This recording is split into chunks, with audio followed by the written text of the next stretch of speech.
Et secondo, je voulais répondre à cette chère Chloé. Donc ma chérie, sache que quand une femme est caissière pendant 12 ans, c'est qu'elle a peut-être pas forcément le choix, qu'elle a des factures à payer et éventuellement voir des enfants à nourrir. Donc je pense que déjà cet exemple a rien à voir, a strictement rien à voir, parce que quand ça fait 12 ans que tu travailles en tant que caissière et que tu te fais harceler du jour au lendemain, ben tu en parles quand ça fait 12 ans. Que du jour au lendemain tu te fais harceler, ça me semble logique. Mais quand tu fais de la télé-réalité, tu fais un programme que tu te fais harceler, soi-disant, tu en fais 2, 3, 4, 5 sur la même chaîne que tu enchaînes, tu ne peux pas du jour au lendemain crier au harcèlement.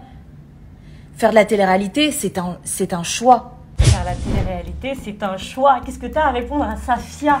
Oh, j'ai beaucoup trop de choses à dire, il va falloir que je sois bref et concise.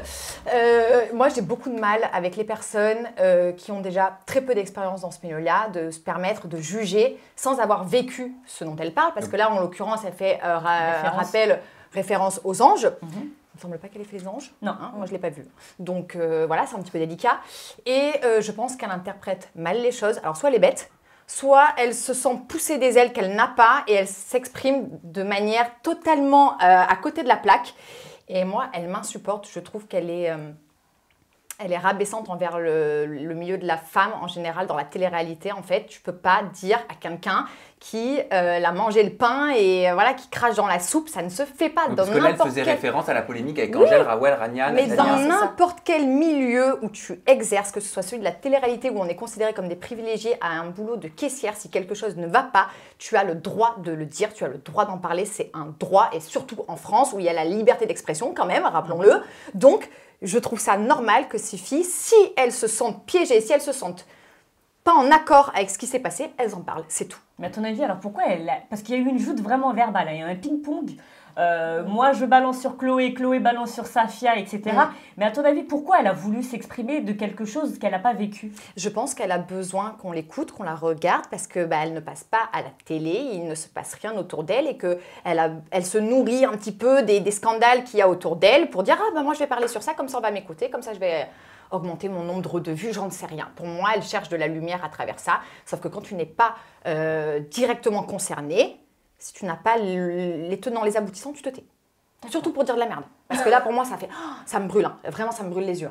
Parce que tu regardais l'extrait, déjà, t'étais tendue. Hein, ouais, parce qu'elle me tend. J'ai beaucoup de mal avec ces gens-là, quoi. Je trouve ça quand même incroyable qu'on puisse faire la belle comme ça, alors que tu n'es pas concernée. Et sa vidéo d'après, parce qu'il y a eu une suite, où elle dit « Moi, je suis à Dubaï, je mange au restaurant, je fais du yacht, de la piscine, pendant que vous êtes en France à rien faire. » Moi, je paye mes impôts en France, je travaille, en fait. Donc, je fais des choses. Toi, tu fais des cagnottes litchi pour ton chat. Donc, ta belle vie à Dubaï, on s'en tape, en fait, ma belle. Voilà. Je l'avais pas vue, cette story-là. Ah ouais, moi, c'est vrai. Ouais, elle s'est fait défoncer sur les réseaux sociaux. Elle va encore heureux. Elle s'est fait défoncer parce qu'effectivement, critiquer les gens qui sont en France, à ne rien faire, on fait rien. Je comprends pas, on travaille pas en fait. Voilà. Sabrina, c'est à toi pour ta question qui tue. Mais ça risque pas de te détendre. Allons-y, je suis prête. Allons-y. C'est vrai que tu es resté un petit moment avec Virgile. Virgile, on le sait, il a fait un petit séjour malheureusement en hôpital psychiatrique. Donc je sais que tu étais très proche de lui, je sais que tu connais ses antécédents, etc. Je voulais vraiment connaître l'élément déclencheur en fait de sa descente aux enfers. Est-ce que toi tu pourrais me dire? Je pense que ce qui a déclenché tout ça, c'est le retour des anges après tournage et notamment la diffusion qui a été très dure à encaisser pour lui. Ça lui a fait beaucoup de mal de se voir à la télé comme ça parce qu'on n'a pas forcément le recul quand on est sur place. On est un peu en mode on y va, on pense à rien d'autre, on est dans le jus. Et en fait, en retour en France, il a réalisé ce qu'il avait fait, ce qu'il m'avait fait, parce qu'il me l'a dit lui-même. Tu parles de quoi? Des tromperies avec Chani, de la chambre du haut, etc. Du manque de respect général qu'il a eu vis-à-vis de moi. Et l'humiliation aussi, parce que tu te vois quand même en train de faire le canard avec une fille qui t'a trompé devant tout le monde, avec un mec comme Ilan. C'est pas évident. C'était de revoir cette tromperie-là. Je pense que c'est de revoir le tout, de se revoir lui, en fait. Quel homme il était pendant les anges qui lui a fait mal. Et derrière, c'est la descente aux enfers avec l'alcool et le mélange de drogue. Comment tu sais que c'est ça, la diffusion qui aurait déclenché? Parce que je l'ai eu au téléphone, parce que j'en ai parlé avec sa famille, avec qui je m'entendais très bien, et qui n'ont jamais eu de problème avec moi parce qu'ils me font confiance pour en discuter. Donc j'ai eu beaucoup plus d'informations de ce côté-là. Et par rapport à cette dépendance à la drogue, il en prenait déjà avant de faire les anges, toi, pendant que vous étiez ensemble? Quand on était ensemble, non. Parce que moi, je n'en ai jamais pris et je pense qu'il n'en a pas eu le besoin. Il n'était pas influencé à ce moment-là. Il avait des personnes autour de lui qui n'en prenaient pas. Donc, s'il en prenait, en tout cas, je n'étais pas là et je ne l'ai jamais su, je ne l'ai jamais vu. En tout cas, je ne l'ai pas ressenti. Par contre, il y avait un problème d'alcool déjà. Que moi, j'ai essayé de canaliser du mieux que je pouvais parce que je tenais à lui et parce que je préférais l'emmener vers le haut plutôt que de le laisser se ramasser comme ça. Malheureusement, ça n'a jamais suffi. Parce que dans une story à demi-mot, il admettait, lui, prendre des substances et il disait aussi qu'il n'était pas le seul et qu'il fallait qu'on arrête de s'en prendre à lui. Est-ce qu'il en a pris du coup après les anges? C'est vraiment ce choc-là qui a fait qu'il s'est rangé dans la drogue? D'après ce que je sais, on s'est séparés, Virgile et moi, au mois de juillet, tout début juillet. Déjà l'été, ça a été un carnage entre l'alcool et la drogue apparemment. Il avait pas mal d'économies, il les a absolument toutes gaspillées dans ça. Et sur le tournage, on est toujours un petit peu restreint niveau drogue, donc je ne pense pas qu'il en prenait des tonnes. On est restreint au niveau drogue? Dans le sens où on ne peut pas faire ce qu'on veut. Si on se fait prendre, c'est interdit, donc il ne peut pas faire ce qu'il veut. Donc forcément, oui, il ne pouvait pas en prendre librement. Ok. Mais quand tu dis restreint, ça ne veut pas dire qu'il n'y a pas de dose limite. Ah non.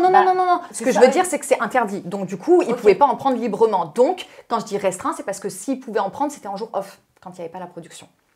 Et là, depuis, tu as des nouvelles de lui? Comment il va? Ça fait un petit moment que j'ai coupé court parce qu'il m'a manqué de respect après sa première sortie. Donc moi, je veux bien aider, je veux bien être patiente, je veux bien me taire sur certaines choses. Maintenant, si tu me manques de respect, tu manques de respect à mon copain qui a toujours été un amour avec toi, là par contre, ça va trop loin. Je ne vais pas rentrer dans une guerre, je l'ai bloqué et j'ai pas repris de nouvelles. Maintenant, son sort, il m'intéresse plus. Eh ben, écoute, merci pour ta transparence, quoi qu'il en soit. Virgile, si tu nous regardes, on te souhaite un très bon rétablissement. À moi de te poser ma question, qui tu? Je t'écoute. Je sais que vous étiez très amis avec Julia Morgante, fut un temps. Oui. J'aimerais savoir si vous êtes réconciliés, si de l'eau a coulé sous les ponts. Eh ben, on n'est toujours pas réconciliés avec Julia. On s'est disputé lors de la bataille des couples. On n'était pas dans le même camp. Et pour moi, encore aujourd'hui, elle me l'a mise à l'envers. Pourquoi? Elle avait un secret sur moi. Et elle l'a répété à tout le monde. Mais qu'est-ce qui a été le déclencheur? Je sais pas. En fait, si, maintenant, je pense que c'est pour ça. Je sais pas si je peux en parler parce que c'est pas un secret maintenant aujourd'hui pour moi, mais pour beaucoup de personnes, ça l'est.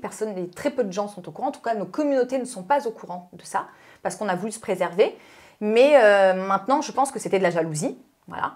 Mais par rapport à quoi? Je suis désolée, mais je Ouais, suis curieux là. Par rapport à Bastien. Bastien et moi, on se connaissait d'avant la télé. Avant qu'on fasse des tournages, tous les deux, on se connaissait déjà depuis quelques temps. Et on a eu une petite histoire rapide. Avant Julia? Avant Julia, avant la télé. Avant la Même télé. Avant la télé. Ah, vous étiez fréquentés parce qu'on est de Marseille, on est du même quartier, on avait des amis en commun, voilà. Donc, mais malgré ça, ça vous a pas empêché d'être amis avec... Absolument, avec le temps, on n'a jamais développé de sentiments l'un envers l'autre, donc on est devenus amis. Ouais. Et moi, je suis rentrée de la Villa des Cœurs Brisés. On a su qu'on allait faire la Villa des Cœurs Brisés ensemble. Et on s'est dit, écoute, on va peut-être pas dire ce qui s'est passé parce la production peut-être tenter un rapprochement entre nous, alors qu'on sait tous les deux qu'on est amis, il n'y a pas de sentiments, il n'y a rien, on ne veut pas faire notre histoire ensemble là-bas, quoi. Donc on ne l'a pas dit, et c'est resté notre secret. Et puis il m'a demandé de lui présenter Julia, qui était mon amie donc, depuis les Marseillais. Moi, j'ai dit aucun problème, donc j'ai arrangé un petit rendez-vous, je les ai présentés, ils se sont mis ensemble, ça a été l'amour fou, donc j'étais ravie. Moi, entre-temps, j'avais rencontré Virgile, on était très bien, on se voyait régulièrement à 4. Et en fait, quand elle est arrivée à la Villa des Cœurs Brisés, on a eu des alliés très distincts. Ils étaient du côté de Mélanie Dedigama, tandis que moi j'étais avec Fidji, donc c'était un peu la guerre. Et Julia a commencé à révéler ce secret dont j'avais été transparente avec elle. Je voulais lui dire la vérité. Elle le savait pour Bastien, c'était la seule. Et elle a décidé d'en parler à tout le monde, mais moi il y avait Virgile qui était là et Virgile n'était pas au courant. Ok, au moins on a les tenants et les aboutissants, on comprend mieux l'historique de votre brouille. Voilà. Peut-être qu'un jour vous vous reparlerez parce que vous êtes deux jolies personnes toutes les deux. Oui, malgré tout, c'est quelqu'un que je respecte totalement. Donc il n'y a pas de problème, on est fâchés, mais c'est pas... C'est pas un drame. Il n'y a pas de guerre, il n'y a pas de haine. Très bien, et merci pour ton honnêteté à ces questions qui tuent.